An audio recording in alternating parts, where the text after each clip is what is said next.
UK's travel advice has changed, we know. Once again, leaving many holidaymakers scrambling to come home now from Croatia and Austria before 4 a.m. tomorrow to avoid a 2-week quarantine. Yeah, that's right. Let's have a look at how the UK's quarantine measures for European countries have unfolded. Well, there were a number of hotspots declared as off-limits when the government first announced restrictions in early July. And then a few weeks later, Spain was added to the list, with travellers given just hours to get home to avoid quarantine.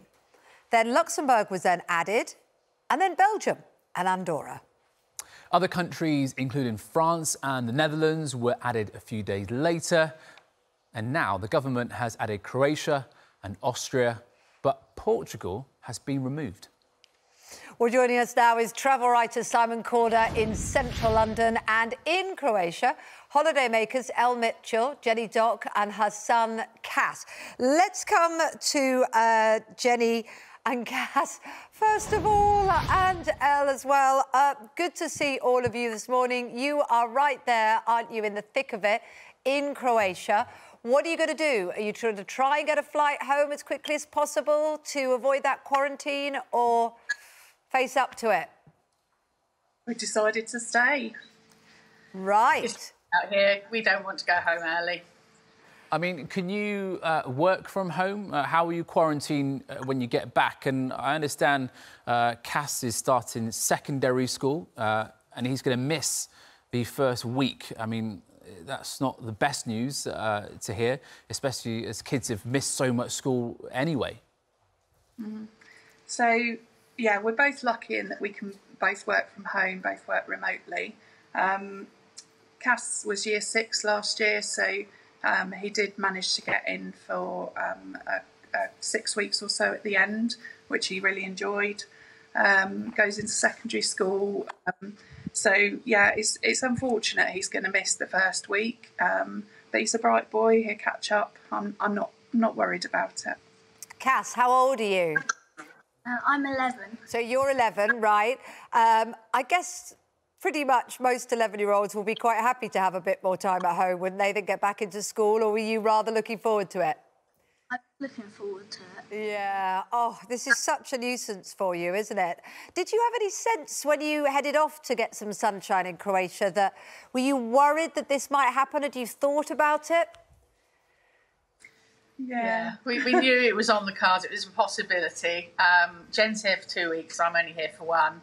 I was really hoping I might be able to get away with it before any quarantine came in, but it didn't happen. So I'll just have to take the hit and do the 2-week quarantine. But I'm glad. We all needed a break, didn't we? Mm. That's the balance, isn't it, that everybody has to make at the moment. Simon, not alone, are they, in having to deal with this? Do you think it's wise? Are they wise to stick it out? Well, look, the prices that I am seeing for people who are desperate to leave, perhaps they've got family reasons, jobs, or they absolutely desperate to get back to school, the prices are going through the roof. Overnight, British Airways has laid on 1 extra flight from the capital, Zagreb, to Heathrow. A seat on that will cost you £275. The surge of people going north, particularly from the Istrian region of Croatia, across through Slovenia into Italy, is picking up pace. Very few flights out of Venice for later on today.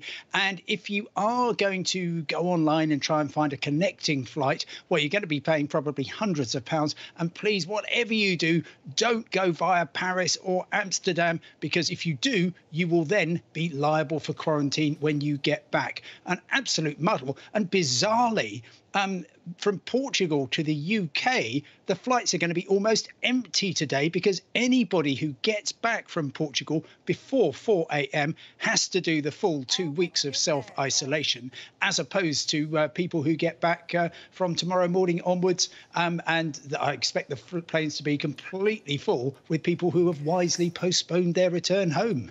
So Scotland, of course, we know, back in school, but there's about a week or so for youngsters in England and Wales. Are there good places that are less risky if you think, blow it, I'm going to grab some sun? Well, Portugal would seem to be the obvious one, because even though when the Transport Secretary Grant Shapps announced that Portugal was, after 5 months, no longer regarded as unacceptably high risk. He did say, by the way, wherever you're going, if you're planning a foreign holiday, only do so if you are content unexpectedly to serve 2 weeks of quarantine. But frankly, I cannot imagine that Portugal will be binned again within the next couple of weeks. So certainly if you are after a late escape with the family, that would be a good place to go. Jet2 moved very quickly. They are putting back holidays to the Algarve starting on Monday. Of course, plenty of other low-cost flights. The interesting thing is people haven't stopped going to Portugal. They've just been putting up with quarantine when they get back, and also the fact that their travel insurance may well be invalidated when they get to Portugal. Anybody heading off to Croatia now, well, lots of cheap flights, but again, Foreign Office advises against travel. Your insurance will be invalid, and you have got those 2 weeks unless you stay there for a very long time. And looking at their pictures there, I'd be happy to do just that. Let's bring in Dr. Hillary.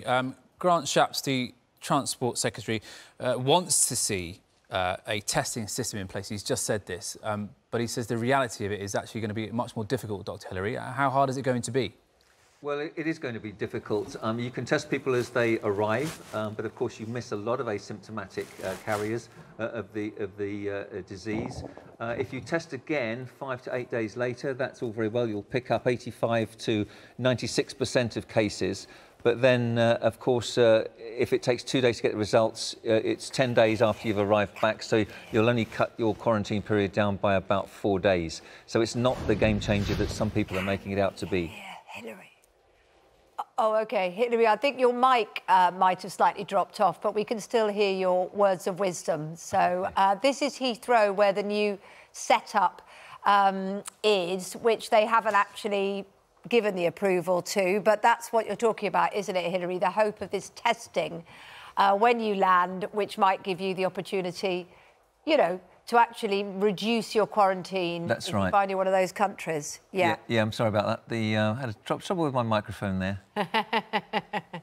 We got what you said, though. So, look, Simon, it's not going to get quicker. It's not going to get easier quicker, is it? Even with this testing. Thanks for giving us some hints on the best places to go to. And Jenny and Cass and those of you out there, I guess you're just going to have to make the most of any bit of sunshine that you can, because you know you're going to have to pay for it when you get back. Absolutely, we're already doing that. It looks like it, and it does look very beautiful there, very beautiful indeed.